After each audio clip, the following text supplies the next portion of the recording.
Seja bem-vindo a mais um vídeo do canal Metrologia, e hoje a gente vai falar um pouquinho sobre a história do Sistema Internacional de Unidades e saber o que o Pokémon GO tem a ver com isso. O Devanil do canal Alimenta o Cérebro me alertou para uma notícia bem interessante, que o Pokémon GO estava ensinando o sistema métrico aos americanos.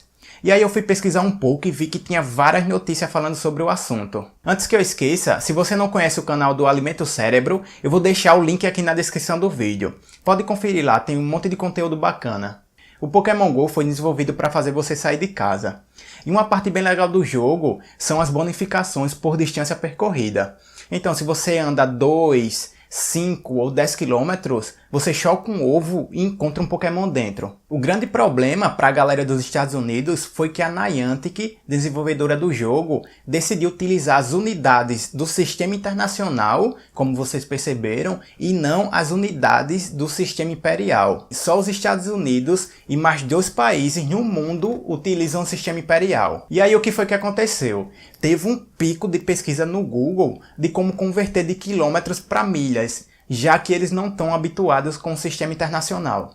A gente vai voltar um pouquinho no tempo e entender o porquê dos Estados Unidos não utilizar o Sistema Internacional de Unidades, ou pelo menos um dos motivos, e saber como surgiu a necessidade de uma padronização universal das medidas. Então, para atender às suas necessidades, as pessoas ao longo da história sempre criaram e adaptaram seus próprios padrões de medidas, que eram improvisados, no qual servia para comparar a característica de algo conhecido com a mesma característica de algo desconhecido. Eles utilizavam um pé como unidade padrão de comprimento para saber o tamanho de um terreno, por exemplo. Inclusive, existiam países que variavam suas unidades de cidade para cidade. Conforme as necessidades foram aumentando, surgindo novos mercados, se criava mais e mais unidades. Isso gerava uma confusão gigantesca, abria espaço para fraudes por parte dos comerciantes e donos de terra. Não existia qualquer tipo de confiança nas medidas daquela época. Esse descontentamento teve um destaque maior na França,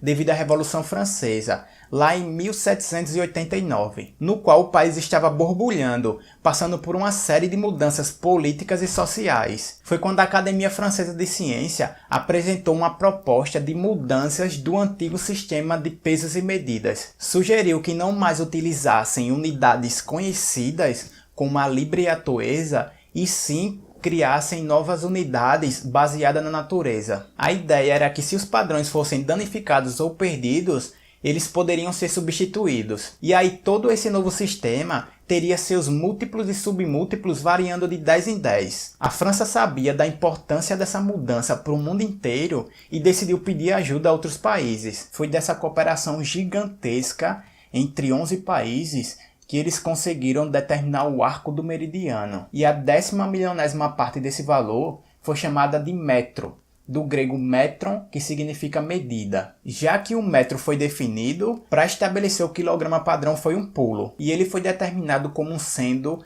1 decímetro cúbico de água destilada. Os Estados Unidos sempre utilizou o sistema imperial, e também sabe que o sistema internacional é bem superior, pois simplificava as transações entre pessoas, estimulando a igualdade. Eles também sabiam que teriam sérias dificuldades na implantação, apesar que por questão de comparação, as unidades do sistema imperial se relacionam com as unidades do sistema internacional. Por exemplo, a libra, que é a unidade base de massa do sistema imperial, vale uma fração do quilograma. Inclusive, o Inmetro deles disponibiliza um guia exclusivo de conversão de unidades, para trabalhos acadêmicos, essas coisas. Eu vou abrir um parêntese para te contar um fato bem interessante que poderia ter ajudado na implementação do Sistema Internacional de Unidades lá nos Estados Unidos. Você acredita que em 1794 a França enviou o metro e o quilograma provisórios lá para os Estados Unidos? Eles tinham o intuito de ajudar a reformar o sistema de medidas por lá. O problema de tudo foi que deram essa missão para um sujeito muito azarado e que não conseguiu entregar os artefatos. E o pior de tudo, morreu nessa tentativa. Se essa missão estivesse sido completada, era bem provável que hoje os Estados Unidos estivessem com um sistema internacional de unidades implementado e os americanos não estariam com dificuldades de jogar o Pokémon GO. No dia 20 de maio de 1875, 17 países, incluindo o Brasil e os Estados Unidos, assinaram a Convenção do Metro, que é um tratado diplomático no qual concordavam em criar o BIPM, que tem o objetivo principal de disseminar o Sistema Internacional de Unidades para o mundo. O BIPM é responsável por publicar o documento denominado Sistema Internacional de Unidades, e lá tem as principais coisas relacionadas às unidades e como foi sua evolução ao longo do tempo. Eu já fiz um vídeo falando sobre o documento SI, eu vou deixar o link aqui na descrição. O Sistema Internacional é pautado em 7 unidades base. São elas: o metro para comprimento, o quilograma para massa, o segundo para o tempo, o ampere para corrente elétrica, o Kelvin para temperatura termodinâmica, o mol para quantidade de matéria e a candela para intensidade luminosa. Dúvidas, críticas ou sugestões? Deixa aqui nos comentários que eu quero saber. Ou se preferir, clique em gostei, se inscreva no canal e não esqueça de compartilhar esse vídeo com seus amigos. Tá bom? Valeu!